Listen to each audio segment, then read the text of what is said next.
اللہ تعالیٰ فرماتے ہیں سورہ غافر میں سورہ نمبر 40 آیت نمبر 60 میں، تم مجھ سے مانگو میں تمہاری خواہش پوری کروں گا، خلاص۔ لیکن ہمیں اللہ پہ تھوڑی یقین ہے، ہمیں یقین ہے وہ ہمارے مینیجر پہ، ہمارے باس سے، ہمارے وزیر سے۔ اللہ پہ یقین کدھر ہے؟ جس دن اللہ پہ یقین آئے گا، اللہ تعالیٰ فرماتے ہیں سورہ عمران میں سورہ نمبر 3 آیت نمبر 160 میں، اگر اللہ آپ کی مدد کرے گا تو کوئی بھی آپ پہ غالب نہیں ہو پائے گا۔ اللہ اگر آپ کی مدد کرے گا تو کوئی بھی آپ پہ غالب نہیں ہو پائے گا، لیکن اللہ اگر آپ کو چھوڑے گا تو کوئی بھی آپ کو پھر مدد نہیں کر سکے گا۔ اے مومنو، اللہ پہ ایمان لاؤ۔ صلاح سے زندگی میں ڈسپلن پیدا ہوتا ہے۔ صلاح ہمارے معاشرے کی حالت میں تبدیلی پیدا کرتی ہے، معاشرے کو سدھارتا ہے، بھائی چارہ بڑھاتا ہے۔ اللہ تعالیٰ فرماتے ہیں سورہ حجرات میں سورہ نمبر 49 چیپٹر 49 آیت نمبر 13 میں، یا ایھا الناس انا خلقناکم من ذکر و انثی وجعلناکم شعوبا وقبائل لتعارفوا ان اکرمکم عند اللہ اتقاکم ان اللہ علیم خبیر۔ اے انسانوں، ہم نے تمہیں ایک مرد اور عورت کے جوڑے سے پیدا کیا ہے اور تمہیں تقسیم کیا ہے قبائل میں، گروہ میں، تاکہ آپ ایک دوسرے کو پہچان سکو، نہ کہ آپ ایک دوسرے سے نفرت کریں۔ صلاح میں 5 وقت کم از کم بھائی چارہ بڑھتا ہے۔ جیسے میں نے کہا تھا، ہم جب صلاح کے لیے کھڑے ہوتے ہیں جماعت میں، ہمارا کاندھا ہمارے بازو والے کاندھے سے لگنا چاہیے، ہمارے پیر بازو والے پیر سے لگنا چاہیے، چاہے امیر ہو یا غریب، راجا ہو یا فقیر۔ اگر نماز کے لیے ساتھ میں کھڑے تو کاندھے سے کاندھا لگنا چاہیے، پیر سے پیر لگنا چاہیے، چاہے گورا انسان ہو یا کالا، پیلا یا گھیوا، اگر نماز کے لیے کھڑا ہے تو کاندھے سے کاندھا اور پیر سے پیر لگنا چاہیے، بھائی چارہ بڑھتا ہے۔ اللہ تعالیٰ فرماتے ہیں قرآن مجید میں سورہ ہمزہ میں سورہ نمبر 104 آیت نمبر 1 میں، وَيْلٌ لِّكُلِّ ہُمَزَةٍ لُمَزَةٍ، لعنت ہے ہر قسم کے غیبت کرنے والوں پر۔ اللہ تعالیٰ فرماتا ہے سورہ حجرات میں سورہ نمبر 49 آیت نمبر 11 اور 12 میں کہ آپ میں سے آدمیوں کا ایک گروہ دوسرے پہ ہنسنا نہیں چاہیے۔ ہو سکتا ہے کہ وہ لوگ آپ سے بہتر ہے، آپ لوگوں میں سے ایک خواتین کا گروہ، عورتوں کا گروہ دوسرے پہ ہنسنا نہیں چاہیے۔ ہو سکتا ہے کہ وہ آپ سے بہتر ہے۔ آپ ایک دوسرے کو غلط نام سے مت بلاؤ، برے نام سے مت بلاؤ، ایک دوسرے پہ شک مت کرو۔ کئی بار شک گناہ ہے۔ ایک دوسرے کے بارے میں پیٹھ پیچھے غیبت مت کرو۔ کیا آپ اپنے بھائی کا مرا ہوا گوشت کھانے کے لیے تیار ہے؟ اس آیت میں اللہ تعالیٰ کہتے ہیں کہ اگر آپ غیبت کریں گے تو اپنے مرے ہوئے بھائی کا گوشت کھانے کے برابر ہے۔ جیسے میں نے پہلے کہا تھا مرا ہوا گوشت کھانا حرام ہے، یہاں مرے ہوئے بھائی کا گوشت کا ذکر ہے جو کینیبل ہے۔ کینیبلز مطلب جو انسان دوسرے انسان کو کھاتے ہیں، اسے کہتے ہیں انگریزی میں کینیبل۔ کینیبل بھی دوسرے انسان کو کھاتا ہے لیکن اپنے بھائی کو نہیں کھاتا۔ اللہ تعالیٰ فرماتے ہیں اگر آپ غیبت کریں گے تو اپنے مرے ہوئے بھائی کا گوشت کھانے کے برابر ہے، ڈبل گناہ۔ آپ بالکل اسے پسند نہیں کریں گے۔ صلاح میں معاشرہ سدھرتا ہے اور حقانیت بڑھتی ہے۔ اللہ تعالیٰ فرماتے ہیں سورہ عنکبوت میں سورہ نمبر 29 آیت نمبر 45 میں، اتلو ما اوحی الیک من الکتاب واقم الصلاۃ ان الصلاۃ تنہی عن الفحشاء والمنکر۔ وہ آیت کی تلاوت کرو جو اللہ نے نازل کیا اس کتاب میں، اور صلاح قائم کرو، بے شک صلاح فاحشی اور برے کام سے روکتی ہے۔ اللہ تعالیٰ فرماتے ہیں سورہ اسراء میں سورہ نمبر 17 آیت نمبر 81 میں، وَقُلْ جَاءَ الْحَقُّ وَزَهَقَ الْبَاطِلُ إِنَّ الْبَاطِلَ كَانَ زَهُوقًا۔ کہو کہ حق آ چکا ہے اور باطل ختم ہو جائے گا۔ باطل ختم ہونے کے لیے پیدا ہوا تھا۔ حق کی بات کرو، حق سے مت ڈرو۔ اللہ تعالیٰ فرماتے ہیں سورہ بقرہ میں سورہ نمبر 2 آیت نمبر 42 اور 43 میں، کہ آپ حق کو جھوٹ سے مت بدلو، اور جب آپ حق کو جانتے ہیں تو حق کو مت چھپاؤ، نماز قائم کرو اور زکوٰۃ دو۔ اللہ تعالیٰ فرماتے ہیں سورہ بقرہ میں سورہ نمبر 2 آیت نمبر 188 میں کہ آپ رشوت مت دو جج کو، حاکم کو، تاکہ دوسرے کی دولت ہڑپ کر سکو۔ صلاح کے ذریعے معاشرہ سدھرتا ہے، حقانیت بڑھتی ہے، اور جو سلامتی ہے، امن، وہ بھی بڑھتا ہے۔ اللہ تعالیٰ فرماتے ہیں قرآن مجید میں سورہ رعد میں سورہ نمبر 13 آیت نمبر 28 میں کہ مومن وہ ہے جب اللہ کا ذکر کرتا ہے تو اس کا ایمان بڑھتا ہے۔ اللہ کا ذکر کرنے سے مومن کا ایمان بڑھتا ہے، سلامتی بڑھتی ہے۔ اور اللہ تعالیٰ فرماتے سورہ بقرہ میں سورہ نمبر 2 آیت نمبر 153، جو آج پروگرام شروع ہونے کے پہلے جو قاری نے اس آیت کی تلاوت کی تھی، اور اللہ تعالیٰ فرماتے وَاسْتَعِینُوا بِالصَّبْرِ وَالصَّلَاةِ إِنَّ اللَّهَ مَعَ الصَّابِرِينَ، کہ اللہ کی مدد مانگو صلاح اور صبر کے ساتھ، بے شک اللہ صبر کرنے والوں کے ساتھ ہے۔ صلاح پڑھنے کے کئی فائدے ہیں، وقت کی قلت ہونے کی وجہ سے صرف میں چند اور فائدے آپ کے سامنے بیان کروں گا کہ روحانی فائدے کے علاوہ جسمانی فائدے بھی ہیں، بہت سے میڈیکل بینیفٹس ہیں، میڈیکل فائدے بھی ہیں۔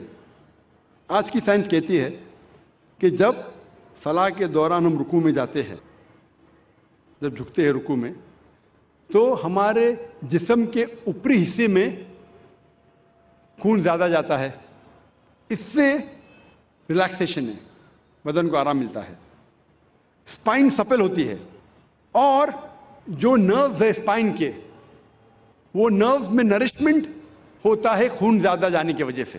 یہ جو رکوع کی پوزیشن ہے، آج سائنس کہتی ہے یہ فلیٹولنس کے لیے بھی اچھا ہے۔ جب رکوع سے آپ پھر سے اوپر آتے الرفوع پوزیشن میں، تو خون جو جسم کے اوپری حصے میں جا چکا ہے واپس سے اپنی جگہ آ جاتا ہے، اور بدن میں ریلیکسیشن ہوتا ہے، آرام ملتا ہے۔ سلام میں جب آپ سجدہ پوزیشن میں جاتے ہیں، سجدہ اپنا فورہیڈ، ماتھا زمین پہ ٹکنا، سجدہ جیسے میں نے کہا تھا صلاح کا ایک اہم رکن ہے۔ سجدے میں آج سائنس کہتی ہے کہ اس ایٹماسفیئر میں کئی الیکٹروسٹیٹک چارجز ہیں جو ہمارے سینٹرل نروس سسٹم پہ حاوی ہو جاتا ہے، جس کی وجہ سے ہمیں اسپیزم ہوتا ہے، ہمیں بیک ایک ہوتی ہے، کمر میں درد، مسل میں درد، اور اس کو گراؤنڈ کرنا بہت ضروری ہے۔ جس طریقے سے 3 پن پلگ ہوتا ہے، وہ 3rd پن ہوتا ہے ارتھنگ کے لیے، اسی طریقے سے سجدہ پوزیشن میں there is dominance on the frontal lobe, ذہن کا حصہ جو سوچنے میں استعمال ہوتا ہے وہ frontal lobe, there is dominance of frontal lobe and this precipitation. یہ بہت فائدے مند ہے جتنے الیکٹروسٹیٹک چارجز کو ڈسچارج کرنے کے لیے۔ سجدے کی پوزیشن میں، سجدے کی حالت میں بھیجے میں اور خون جاتا ہے، جو بھیجے کے ہیلتھ کے لیے بہت بہترین ہے۔ It's healthy for the brain, بھیجے کے صحت کے لیے اچھی ہے۔ جب سجدے کی پوزیشن میں فیس میں، چہرے کے چمڑی میں خون کا فلو زیادہ بڑھ جاتا ہے، جس سے چمڑی کی بیماری، مثال کے طور پہ فائبروسائٹس، مثال کے طور پہ چل بینڈز ہونے کے امکانات کم ہیں، اور ایک خصوصاً ٹھنڈی کے وقت یہ چہرے کے لیے بہت اچھا ہے۔ سجدے کے پوزیشن میں there is less chances of having سائنسائٹس۔ سائنسائٹس بیماری کے بارے میں آپ نے سنا ہوگا، ہیڈ ایک ہوتا ہے۔ سائنسائٹس سجدے کے پوزیشن میں جو میگزیلری سائنس ہے، میں معافی چاہتا ہوں یہ میڈیکل ٹرمنالوجی کا ترجمہ کروں گا تو پوری رات نکل جائیں گی، تو معذرت چاہتا ہوں، اور کروں گا تو بھی آپ کو سمجھیں گا نہیں۔ یہ میگزیلری سائنس جو ہے اس کا آسٹیم جو اوپننگ ہوتی ہے، اردو میں کہہ سکتا ہوں کہ چھید، وہ میڈیا سائڈ اور اینٹیریئر سائڈ میں، اٹ از لائک انورٹنگ اے پاٹ۔ تو سجدے کی حالت میں there is drainage of the میگزیلری science. صلاح کے ڈفرینٹ پوزیشن میں قیام، رکوع، سجدہ، اس کے اندر فرنٹل سائنسائٹس، ایتھموئڈل سائنسائٹس، اسپینوئڈل سائنسائٹس ہونے کے چانسز کم ہیں۔ سجدے کی حالت میں دیر ڈرینیج آف دا برونکل ٹری، جو پھیپڑے میں جو سیکریشن ہے وہ سیکریشن کے ڈرینیج ہوتا ہے، دیر از لیس چانسز آف ہیونگ برونکیکٹسس، پھیپڑے کی بیماری ہونے کے کم امکانات ہے۔ عام طور پہ جب ہم سانس لیتے ہیں، آج کی میڈیکل سائنس یہ کہتی ہے کہ سانس جب آپ لیتے ہیں، اندر باہر کرتے ہیں، تو صرف 2/3 حصہ، 2/3 portion of the lung air is exhaled out, صرف 2/3 حصہ ہوا کا پھیپڑے کا باہر جاتا ہے اور نئی ہوا آتی ہے۔ 1/3 حصہ پرانا ہی رہتا ہے، اسے سائنس میں ہم کہتے ہیں ریسیڈول ایئر، یعنی پھیپڑے کی 1/3 حصہ جو ہے ہوا کا ویسا ہی رہتا ہے، صرف 2/3 حصہ باہر جاتا ہے اور نہیں آتا ہے۔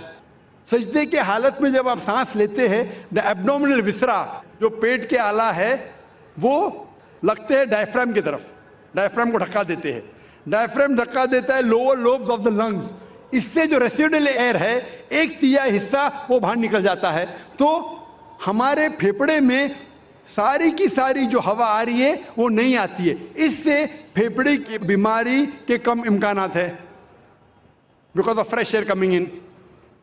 اس پوزیشن میں there is increase venous return of the abdominal viscera, جو پیٹ کے جتنے آلہ ہے اس میں ایبڈومینل وینس ریٹرن انکریز ہوتا ہے۔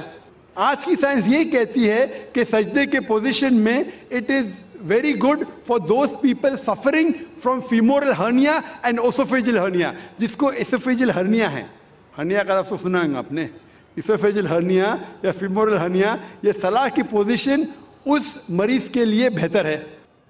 آج کی سائنس یہ کہتی ہے کہ جو شخص ہیمورائڈ کی بیماری ہے، جس شخص کو پائلز ہے، صلاح کی پوزیشن اس کے لیے بہت اچھی ہے، سجدہ کی پوزیشن۔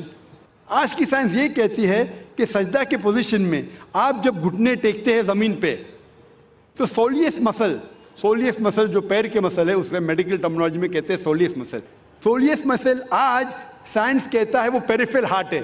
پیریفرل ہارٹ مطلب ان جسم کے حصوں میں جو دور کے حصے میں وہاں خون کو پھیلاتا ہے، تو اس پوزیشن میں خون جو جسم کے دور کے حصے ہے وہاں بھی پہنچ جاتا ہے۔ جب یہ سجدے کی پوزیشن میں ہم گھٹنے ٹیک رہے تو یہاں دیر از پریشر آن دا نیز and the muscles, it is good for the back ایک۔ اور ہم جب پھر سے جلسے کی پوزیشن میں آتے ہیں، سجدے سے اٹھتے ہیں، تو خون واپس اپنی جگہ پہ آتا ہے، بدن کا حصہ ریلیکس ہوتا ہے، ہمیں آرام ملتا ہے، اور اس کے بعد جب ہم اٹھتے ہیں قیام پوزیشن میں، ہمارا وزن ہوتا ہے بال آف دا فیٹ پہ، پیر کے آگے کے حصے سے اٹھتے ہیں، جو مسلز آپ کے ہے، تھائی کے، نی کے، پیروں کے مسلز ہے، اس کی ورزش ہوتی ہے، اور یہ مسلز کے لیے اچھے ہے، آپ کے گھٹنے کے لیے اچھا ہے، اور پیٹھ کی بیماری کے لیے اچھا ہے۔ میں صرف اگر میڈیکل بینیفٹ بیان کروں صلاح کے بارے میں تو انشاءاللہ گھنٹے بات کر سکتا ہوں، لیکن انگریزی میں، اردو میں نہیں۔ اردو میں کیونکہ مجھے مہارت نہیں ہے، انگریزی میں اگر میں صلاح کے بینیفٹ کا ذکر کرنے لگوں تو الحمدللہ ثم الحمدللہ صرف میڈیکل بینیفٹ پہ تقریر کر سکتا ہوں۔ وقت کی قلت ہونے کی وجہ سے میں اور چیزیں صلاح کا ذکر کرتا ہوں کہ کچھ لوگ مجھے آ کے کہتے ہیں کہ آپ کہتے ہیں کہ صلاح رہنمائی اور ہدایت کا راستہ ہے۔ میں کئی مسلمانوں کو جانتا ہوں جو 5 وقت صلاح پڑھتے ہیں لیکن بےمانی کرتے ہیں، جو غلط کام کرتے ہیں، جو جھوٹ بولتے ہیں۔ تو آپ جو کہتے ہیں صلاح رہنمائی اور ہدایت کا راستہ، بالکل غلط ہے۔ میں تسلیم کرتا ہوں کہ میں بھی جانتا ہوں ہے کئی مسلمان جو 5 وقت کی نماز پڑھتے لیکن جھوٹ بولتے ہیں، 5 وقت کی نماز پڑھتے لیکن غلط کام کرتے ہیں، 5 وقت کی نماز پڑھتے لیکن رشوت دیتے ہیں۔ اس کا مطلب یہ نہیں کہ قرآن مجید غلط ہے، نعوذ باللہ۔ اللہ تعالیٰ قرآن مجید میں فرماتے ہیں سورہ مومنون میں، سورہ نمبر 23 آیت نمبر 1 اور 2 میں، کہ وہ مومن فلاح پاتے ہیں جو نماز خشوع کے ساتھ پڑھتے ہیں۔ وہ مومن فلاح پاتے ہیں جو نماز خشوع کے ساتھ پڑھتے ہیں. یہاں اللہ تعالیٰ یہ نہیں کہتا ہے جو نماز پڑھتے ہیں وہ ہدایت پاتے ہیں. یہاں اللہ تعالیٰ فرماتے وہ مومن فلاح پاتے ہیں جو نماز خشوع کے ساتھ پڑھتے. اگر کوئی مسلمان خشوع کے ساتھ نماز پڑھا تو انشاءاللہ وہ کبھی بھی جھوٹ نہیں بولے گا, وہ کبھی بھی چوری نہیں کرے گا, وہ کبھی بھی رشوت نہیں دے گا. تو یہ لوگ جو نماز پڑھ رہے ہیں خشوع کے ساتھ نہیں پڑھ رہے ہیں, صحیح طریقے سے نماز نہیں پڑھ رہے, اسی لیے ہدایت نہیں پاتے. اگر آپ صحیح طریقے سے نماز پڑھیں گے تو انشاءاللہ خشوع کے ساتھ پڑھیں گے تو ہدایت بے شک پائیں گے. جب ہم نماز کے معنی نہیں جانتے تو کیسے اللہ تعالیٰ کے ہدایت پہ عمل کریں گے؟ میں آپ کو ایک چٹکلا سناتا ہوں. ایک وقت ایک ہندوستانی قاری, بہت مشہور قاری, وہ جاتا ہے سعودی عربیہ اور مغرب کا سمے رہتا ہے. تو وہاں کے عرب کہتے ہیں قاری صاحب بہت مشہور ہے, آپ مغرب کی صلاح پڑھاؤ. تو قاری صاحب مغرب کی صلاح پڑھاتے ہیں. صلاح پڑھانے کے بعد, سلام پھیرنے کے بعد ایک عرب مسکراتا ہے. تو قاری صاحب پوچھتے کیا آپ کو میری قرات پسند نہیں آئی؟ تو عرب جواب دیتا ہے قرات تو بہت پسند آئی, لیکن میں سوچ رہا تھا کہ سلام میں آپ نے یوسف علیہ السلام کو کنویں میں تو ڈالا, لیکن صلاح ختم ہونے کے پہلے کنویں کے باہر کیوں نہیں نکالا؟ میں دیکھ رہا ہوں کہ صرف چند لوگ مسکرا رہے ہیں. یہ جو لوگ مسکرا رہے ہیں وہ لوگ قرآن مجید کو ترجمے سے پڑھ چکے ہیں. جو لوگ کو یہ چٹکلا سمجھ میں نہیں آیا وہ لوگ قرآن مجید شاید ترجمے سے نہیں پڑھے, یا ہو سکتا ہے پڑھے لیکن کچھ چیزیں بھول چکے ہیں. چٹکلے کو اگر آپ ایکسپلین کرے تو مزہ نہیں آتا. اگر شاعری کا ترجمہ کرے کوئی سادی اردو میں تو شاعری کا مزہ ہی نہیں رہتا ہے. اور ہمارے فیض الرحمان صاحب ماشاءاللہ شاعری میں تو ایک دم ایکسپرٹ ہے. لیکن عوام کے فائدے کے لیے میں چٹکلا ضرور آپ کو سناؤں گا, اس کے پیچھے کیا کہانی ہے. وہ عرب جب کہتا ہے قاری سے کہ آپ نے سلام میں یوسف علیہ السلام کو کنویں میں تو ڈالا, صلاح ختم ہونے کے پہلے کنویں کے باہر کیوں نہیں نکالا؟ کیونکہ ہم جانتے قرآن مجید میں سورہ یوسف اور کئی واقعے ہیں جہاں اللہ تعالیٰ فرماتے یوسف علیہ السلام کو ان کے بھائیوں نے انہیں دھوکہ دیا تھا. بھائی یوسف علیہ السلام کو لے جاتے اور کنویں میں ڈالتے ہیں اور جا کے اپنے والد سے کہتے ہیں کہ وہ مر گیا. اس درمیان ایک کارواں آتا ہے اور دیکھتا ہے کہ یوسف علیہ السلام کنویں میں کھائی میں گرے ہوئے ہیں, اور وہ کارواں یوسف علیہ السلام کو باہر نکالتا ہے. اللہ تعالیٰ جیسا شاعری میں بولوں گا میں, فانوس کی طرح حفاظت, اس لیے میں شاعری میں زیادہ مانتا نہیں ہوں, لیکن میری اہلیہ کہتی ہے کہ آپ اردو تقریر کریں تو شاعری کہو, تو کوشش کرتا ہوں میں ٹوٹی پوٹی اردو میں شاعری کہوں. فانوس بن کے حفاظت جس کی ہوا کرے, فانوس بن کے حفاظت جس کی ہوا کرے, وہ شمع کیا بجھے جسے روشن خدا کرے. لیکن جو لچک قرآن کے آیتوں میں ہے, ساری شاعر کو آپ اکٹھا کریں گے, جتنے شاعر کی آپ عزت کرتے ہیں تعریف کرتے, سارے شاعر کو اکٹھا کریں گے, ایک قرآن کی آیت پیدا نہیں کر سکیں گے. یہ اللہ تعالیٰ کا چیلنج ہے. سورہ بقرہ میں سورہ نمبر 2 آیت نمبر 23 اور 24 میں, میں شیخ فیض الرحمان کے خلاف نہیں ہوں اور ان سے معذرت چاہتا ہوں, وہ کوآرڈینیٹر ہے.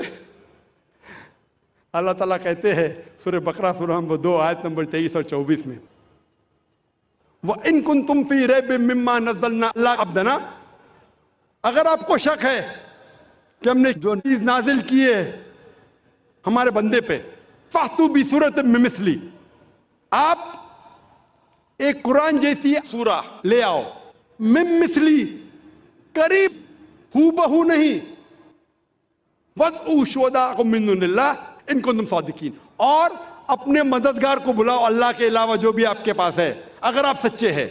فَإِن لَمْ تَفْعَلُوا, اور اگر آپ نہیں کر پائیں گے, فَإِن لَمْ تَفْعَلُوا وَلَن تَفْعَلُوا, اور آپ بے شک نہیں کر پائیں گے, فاتقوا النار التي وقودها الناس والحجارہ اعدت للکافرین. تو آپ تیار ہو اس آگ کے لیے جس کا ایندھن آدمی اور پتھر ہے.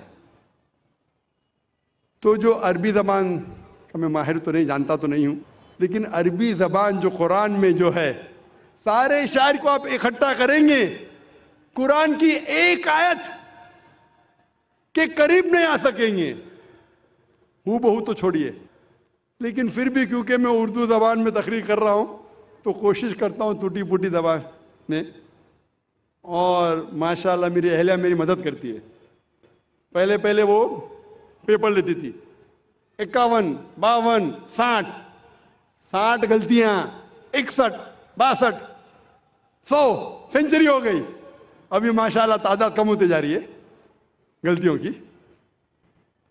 لیکن جیسے میں ذکر کر رہا تھا کہ یوسف علیہ السلام کا واقعہ، تو قاری صاحب یوسف علیہ السلام کو وہ تلاوت کر رہے، کھائی میں ڈالتے ان کے بھائی، کارواں آتا ہے کھائی کے باہر نکالتا ہے، لیکن وہ باہر نکلنے کے پہلے ہی اپنی تلاوت کو روکتے. مطلب وہ قاری کو پتہ نہیں تھا کہ معنی کیا ہے، پڑھتے تو ماشاءاللہ اچھی قرات میں، پتہ نہیں معنی، اس لیے کھائی میں ڈالتے یوسف علیہ السلام کو، نماز کے ختم ہونے کے پہلے کھائی سے باہر نہیں نکالتے. یہ ایک چٹکلا تھا. جب ہم نماز پڑھنے جاتے ہیں مسجد میں تو امام تلاوت کرتا ہے سورہ اخلاص، قل هو اللہ احد، کہو کہ اللہ ایک ہے. ہر مسلمان جو مسجد میں نماز پڑھنے آتا ہے، میں آپ سے پوچھنا چاہتا ہوں وہ کتنے اللہ میں مانتا ہے؟ جو مسلمان مسجد میں نماز پڑھنے آتا ہے کتنے اللہ میں مانتا ہے؟ ایک میں. ایک بھی مسلمان نے جو 2 اللہ میں مانتا ہے. تو یہ قاری صاحب کس کو بول رہے ہیں؟ اللہ کیا کہہ رہا ہے ہم سے؟ اللہ کہہ رہا ہے کل، کہو، کل ہو اللہ احد، کہو کہ اللہ ایک ہے. کن سے؟ مسلمانوں سے نہیں، وہ لوگوں سے جو لوگ ایک اللہ میں نہیں مانتے. ہم نماز تو پڑھتے ہیں سورہ اخلاص، ماشاءاللہ قرآن کا 1/3 حصہ باہر نکلتے، کتنے لوگ غیر مسلمان سے کہتے ہیں کہ اللہ ایک ہے. اتنا بڑا مجمع ہے، کروڑوں لوگ اس تقریر کو لائیو دیکھ رہے. میں پوچھنا چاہتا ہوں کہ اپنی زندگی میں آپ نے کتنی بار سورہ اخلاص کی تلاوت کی ہوں گی؟ کتنے بار؟ کتنے بار؟ کتنے بار؟ کتنے بار؟ ہاں، بے شمار. کوئی بولیں گا ہزاروں بار. 1000 بار تو کی ہوگی نا اگر نمازی ہے تو. آپ اگر نمازی ہے، نمازی نہیں تو الگ بات ہے. اگر نمازی ہے تو ہزاروں بار تو تلاوت کی ہوگی.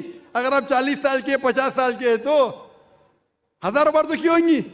میں پوچھنا چاہتا ہوں آپ نے کتنے غیر مسلمانوں سے کہا کہ اللہ ایک ہے؟ 1000 100 50 سے تو کہا، 10 سے تو کہا کہ آج تک کے تو شاید اللہ تعالیٰ آپ کو معاف کرے گا کیونکہ آپ نے توجہ نہیں دی ہوگی. آج کے بعد آپ نے ذاکر کی تقریر تو سنی ہے کہ جب آپ سورہ اخلاص پڑھتے ہیں قل هو اللہ احد، اس کی معنی ہے کہو ان لوگوں سے جو لوگ ایک اللہ میں نہیں مانتے کہ اللہ ایک ہے. آج کے بعد اگر آپ نے سورہ اخلاص کی تلاوت کی اور باہر جا کے اس کے اوپر عمل نہیں کیا تو شاید اللہ تعالیٰ آپ کو نہیں چھوڑے گا. کیونکہ آج آپ جانتے ہیں کہ صرف قرآن کی آیت پڑھنا ضروری نہیں ہے، اس کے اوپر عمل کرنا بھی ضروری ہے. تو میرے تقریر سننے کے فائدے بھی ہوتے، نقصان بھی ہوتے. اگر عمل کریں گے تو فائدہ ہوئے گا، نقصان کریں گے تو وہ لوگ بولتے ہیں نا کہ کچا لائسنس اور پکا لائسنس. کچا لائسنس ہے تو آپ کو دنڈ آدھا پڑتا ہے، پکا لائسنس سے ڈبل پڑتا ہے. ابھی آپ جانتے ہیں کہ سورہ اخلاص کے معنی کیا پہلے بھی جانتے ہوئیں گے لیکن عمل نہیں کرتے ہوئیں گے. تو ابھی اگر آپ نماز میں اگر امام کہتا ہے قل هو اللہ احد، اس کا مطلب آپ سے کہہ رہا ہے کہ کہو وہ لوگوں سے جو ایک اللہ میں نہیں مانتے کہ اللہ ایک ہے. کتنے لوگ اس کے اوپر عمل کرتے؟ کتنے لوگ؟ ایک آپ کا ایک ملازم ہے، بہت